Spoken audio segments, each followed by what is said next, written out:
Welcome to the Team Engagement Podcast, where leaders of teams share their insights. We discuss 6 questions in 9 minutes because leaders know how to be concise.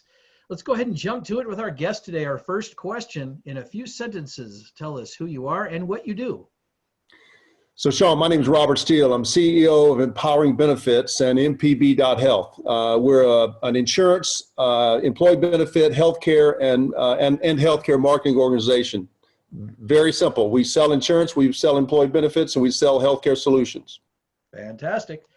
Question number 2, what's the best thing about working with a team? I think, much like sports, I see camaraderie, working together to get things done. And, you know, I also use, because of my sports background, I use the acronym TEAM a lot.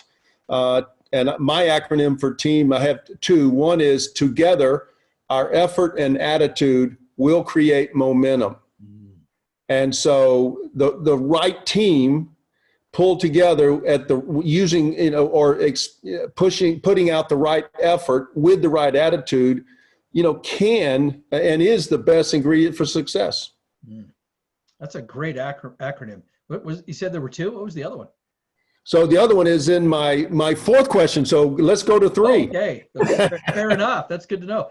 Well, question number 3, what I hear from other leaders of teams that it can be a challenge to get team members engaged. Tell us your thoughts on that. So here again, having led, my last company was 1,000 employees. I had 12 direct reports and we managed a lot of people. But here's the deal, Sean. Every day, every person on your team is dealing with business, personal, family, and financial stresses.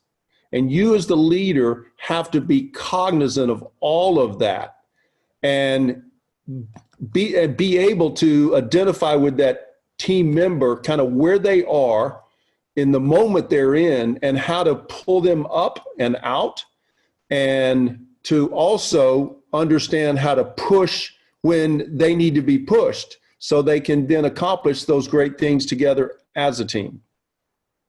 Great comments. I really like that perspective because you're absolutely right. We have to be able to individualize, and that means knowing where they're at, when they're at, whatever may be going on, and being sensitive to that. That's a great comment.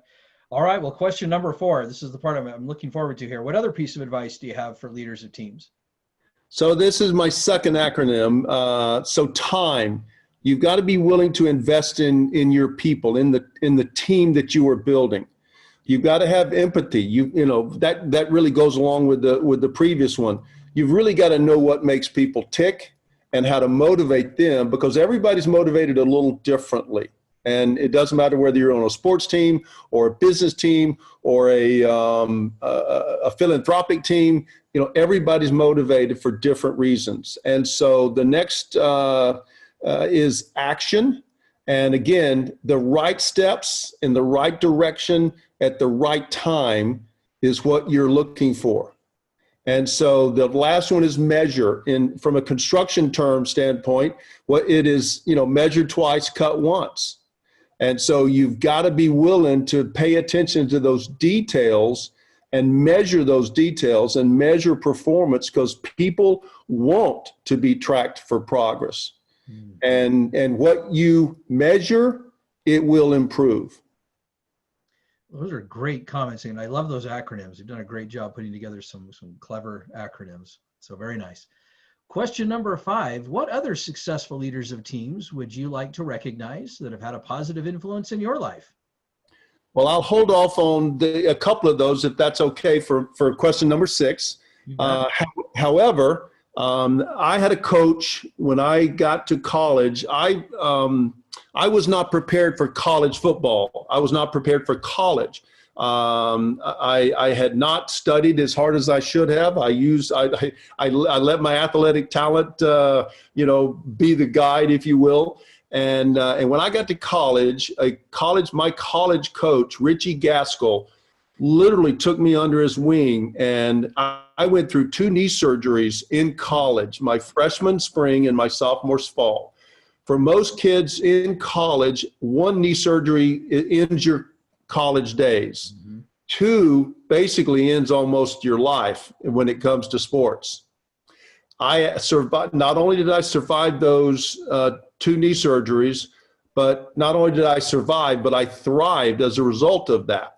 And so one of my other cool phrases is, in order to survive, in order to thrive, you must survive. I was able to survive those knee surgeries, and with Coach Richie Gaskell's help, I was able to move to my junior year and become very established on the football field. And then he pushed me to my senior year, and then ultimately I was able to do a few more things. Well, that's a great story. And you and I talked before the recording, so I'm very excited to hear about this kind of this final part of the story here. Our last question is always, and I know you're going to reverse, so I think that's great, but just for the listeners' benefit, the last question is always, tell us about your first job. So Robert, give us the rest of the story there. So I graduated from the University of North Alabama in May of 1978. And I was offered a contract to try out for the world champion Dallas Cowboys. They had just beaten Denver in Super Bowl 12 in New Orleans. And so I showed up to training camp, one of 80 free agents, along with 12 draft choices and 45 returning veterans, to try out to make the world champion Cowboys. And through a lot of hard work, a lot of effort, a great attitude, and a lot of perseverance, I was fortunate enough to be the only free agent to make the Dallas Cowboys. So that was my first job out of college, was to become a member of the world champion Dallas Cowboys. And so the people that made the most influence on my life, and both my personal life, my sports life, and my business life, were my first three mentors, which was Coach Mike Ditka, Coach Dan Reeves, and Coach Tom Landry.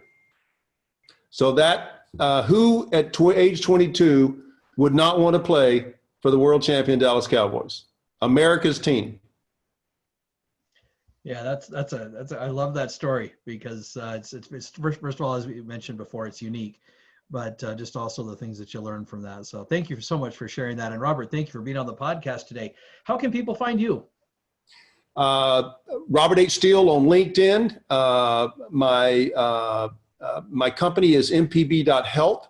And so either of those two are perfect.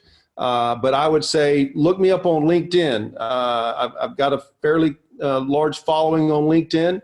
I also have, I'm getting ready to launch a new website, roberthsteele.com. So give me about 10 days, Sean, and you'll be able to see that one as well. Well, that's perfect, because by the time this gets published, that should be live. So that'll work out very well. So great. And there's going to be a page in there called A Letter to Landry. And it's where people are going to be able to write a personal thank you letter to Coach Landry.